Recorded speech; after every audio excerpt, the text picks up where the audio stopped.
Hi everyone, welcome to another episode of PKM Weekly. So we're in August already, and for those that have been, are on, or are going on vacation, I hope you'll have a good time. So with that out of the way, let's see what's in store for us this week in the world of PKM. First up, Capacities. They've got a big new update, and that includes variable queries and a lot of other things. And the variable queries is basically, the way they describe it, is a powerful new way to build dynamic reusable queries.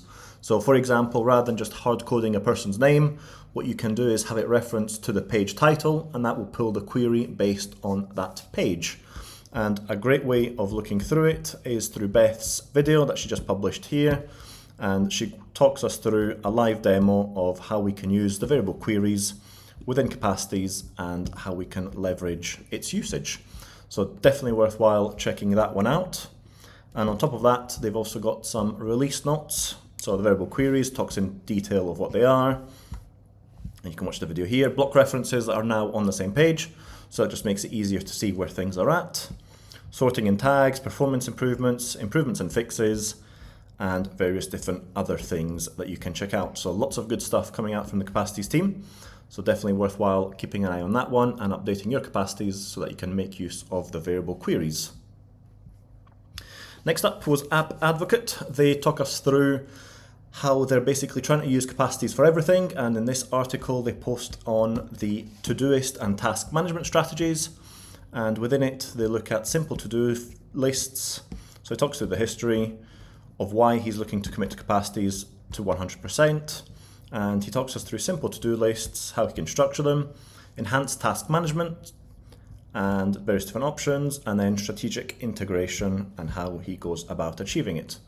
So definitely worthwhile looking into if you're interested in task management within Capacities.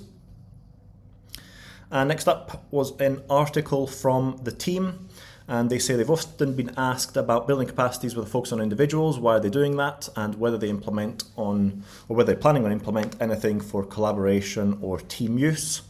And basically this blog post talks us through it, and they see it, at least for now, and the way they're thinking of it is that it's going to be a personal use only. So it's built with you in mind and only you, not for something that you can share or use it as a team. And you can see here, however you choose to use Capacities, when you trust that your notes are with you until you decide to share them. So that's great. And then we finish off with, we're building Capacities for you and for you alone. So great stuff there from the Capacities team. Tana, they had a new Tana live build session, one of their first ones. It was an hour long, and Mark talked us through basically creating a fitness tracker within 60 minutes and seeing how far he can get to. And it does go through a lot of the Tana features and functions. So even though you might not be interested in a fitness tracker within Tana, it's definitely worthwhile checking out this great video from Mark, because he goes through, as I say, a lot of the features, functions, insights, tips and tricks of Tana that can maybe improve your own workflow and your own structure. So well worthwhile checking out that video. And if you're interested in a fitness tracker, then maybe take some hints and tips from Mark so that you can implement it yourself. Another one that's up and coming is Ev. She's going to run a workshop with how to build a sense-making knowledge system.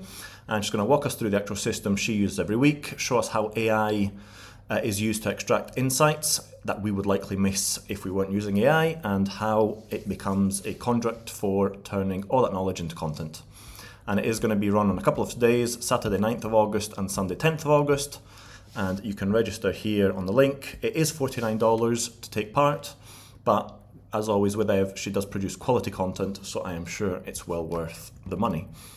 And you can see here for the full details, there's already 14 people going, and she talks through exactly what she's going to achieve, or what she aims to achieve with this, how to build a sense-making knowledge system. So well worthwhile checking that out if you're interested. Next up is Logseq. So last week I mentioned that they were working on semantic searches. That's now taken a step up, and what we've got is local embedding models. So it seems that we will be able to choose from one or two or more. Who knows how that's going to evolve in the future. And what it should do is should make searching within Logseq a lot easier and simpler to run. So let's say you have various different restaurants, meals, whatnot within your knowledge base. You can run a search with, give me the recommendations of food I ate in Miami, let's say, and it should pull it up with the various different things from your notes. As we can see here in the example that's posted on GitHub, best restaurants in Miami, and Tiensen had a few links with food, restaurants, and whatnot. So definitely worthwhile looking up that one, and very interested in seeing how that's going to evolve in the future. And it's great to see that the Logseq team is finally doing some exciting stuff within Logseq again, now that the DB version is slowly getting out there. So that's great stuff. Next up was the iOS app. So a couple of weeks ago, I think now, maybe a month, the team announced that they were ready for the new iOS app to be tested. That took a little bit of a quiet period, but now that is open, and they currently have a 200 user limit for the time being. So they are looking to increase that and invite more and more people. So if you haven't received the link yet, just hold on a little bit. And just to confirm, Android version is coming soon, so it's not yet out there. And you just have to be a little bit more patient with the Android one, because it is going to be there. Just some things to keep in mind: that if you are going to test the new app out, it will only support the DB graphs, and it will overwrite your existing app. So it's not like you can have the two apps running simultaneously. You will have to choose one or the other. And if you want to run the new one, it has to be on the DB graph. There's feedback within Discord, and you could submit bugs on the GitHub. So definitely worthwhile having a look into that one. And as I say, if you haven't received the link yet, just hang on a little bit more, and I'm sure it will be coming to you soon. And also what they are doing is they're testing the real-time collaboration feature out with a small handful of users, and that's going to increase shortly. And with all that, Danzu has created a great video basically looking into creating a simple CRM, customer relationship management system, within Logseq using the new DB one. So even though, again, you might not be interested in a CRM system, it's definitely worthwhile having a look through this video, about 50 minutes long, as Danzu goes through the detail, how to set it up, goes into insights of the new DB version, some features, some additions that it's bringing to the table, and some great tips and insights of how we can use it. So definitely worthwhile having a look at this video just to get a sense of what Logseq DB can bring to us. And thank you very much, Danzu, for posting this. It is very much appreciated. And as you can see here, this is what you're going to learn. Build through the CRM system, capture key CRM, client's dashboard, leads dashboards, etc., etc. And it's got two principles: keeping it simple and built to evolve, so we can upscale it as and when needed. And lastly, there was a couple of interesting comments on Logseq that caught my eye on Reddit. One was, how was Logseq designed to be used? And this is just asking, in Reddit, just asking how it was meant to be built, what was the structure behind it, and how everyone uses it. So definitely worthwhile having a look at this one, because there's a lot of information here. And the other one was some questions about Logseq's sustainability. So I use a journal for floating notes to transform into permanent notes. Does anyone know if Logseq is sustainable? So there's various different comments here about people's usage and what they're getting out for their mileage. So well worthwhile checking that one out as well, if you haven't already done so. So that was Logseq. On to Obsidian. Task Notes. This is a new or updated plugin that basically allows you to view your Obsidian vault that treats every task as its own note. So it does come with great flexibility, and a great video here just talking us through it, how we can use it, what its features are, and how we can make the best out of it. And it basically just allows us to have a lot more control over our notes and tasks combined. So great stuff on that one. And another one was a question: how do you take video notes while in Obsidian, or how do you use Obsidian to take video notes while you're watching the videos? And OP asks that basically looking at a lot more videos, taking courses from YouTube, Coursera, etc. How do you basically take notes within your Obsidian vault? A number of comments, 61 comments, and various different ideas and things that you can look into. So if you are in the same boat, definitely do check this out. Some people mention plugins, some people mention different workflows. So there's a lot here, so well worth reading into. AppFlowy, they have a barrage of updates in the self-hosting world.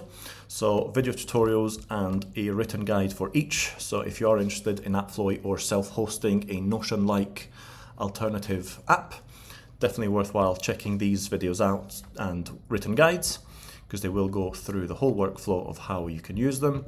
And the videos are not too long, but it just goes through the very detail of getting it set up, some prerequisites, what you need to do, and it goes through step by step with the various different commands and codes that you need to run. So thank you for the AppFlowy for developing these, as it just makes it a lot easier to use.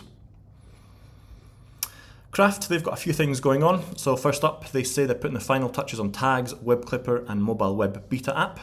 So that's already a great announcement in itself. And then what they have, if you're a Mac user, they've got 6 or 5 other apps that you can use and get a special deal on them. So these 6 apps are on promotion through the Craft purchase, I guess. And what you get is Craft Plus for 6 months, Pixel Snap, Moon, Rocket Typist, Time Meter, and this one's wrong because it should be something else, which I will fix when I post it. And if you are interested, just check it out. It's only valid for another few days, but what you get is 6 Mac gems for an effortless summer for $72 rather than $181. And you can go through here and see which ones the apps that they're offering are. So well worthwhile checking out if you are thinking about Craft Plus, that you can maybe get yourself a deal on other apps as well. And just for completeness, it is not a referral link, it's just a normal link that you can get it from the Craft X space, and then you get back to the same link here. So one that's worthwhile having a look into if there's any of these apps that take your fancy. A new app that I've come across and not tested yet is Blinko. So it is open source, and I'm wondering if anyone else has had a play around with it or checked it out and has any thoughts, and if you do, please do let me know, as I'm very interested to see what you think. And what it is, it's a open source app which they say has AI enhanced note retrieval, data ownership, efficient and fast, and is lightweight. So you can see here it's posted on the GitHub. It's written in TypeScript, and it's open source self-hosted, and we can check it out here. No, we can't because it doesn't allow WebP images. We can do this, and you can see it here. It's got the notes, hubs, AI, analytics, resources, archived, some tags. It seems to be that every note is a card type thing. So definitely worthwhile having a look into. And some of the things that they say: AI enhanced, data ownership, efficient, fast, lightweight, open for collaboration. And there is a lot of things going on. So if anyone has tested this out, please do let me know, as I'm very interested to seeing what you think. Noteey, they have a number of updates again in version 1.28. So completely upgraded the project left sidebar, enhanced mind map, added source filters, amongst various different other things. And again, with Noteey, what you can do, check out the 7-minute video, and it goes through each and every one of their updates that they've implemented, because there's a lot more than this, and you can see it live how it works. So it's nice to see that Noteey is really taking shape and updating what it's offering. And last but not least, so we're in August, and the devs posted a follow-up onto when Thymer might be released, and they're still saying it's still unchanged. We have good odds of getting something out in August, just working the way through the list of the biggest glitches and placeholders to get it ready for beta testing. So hopefully it's going to be with us this month at some point.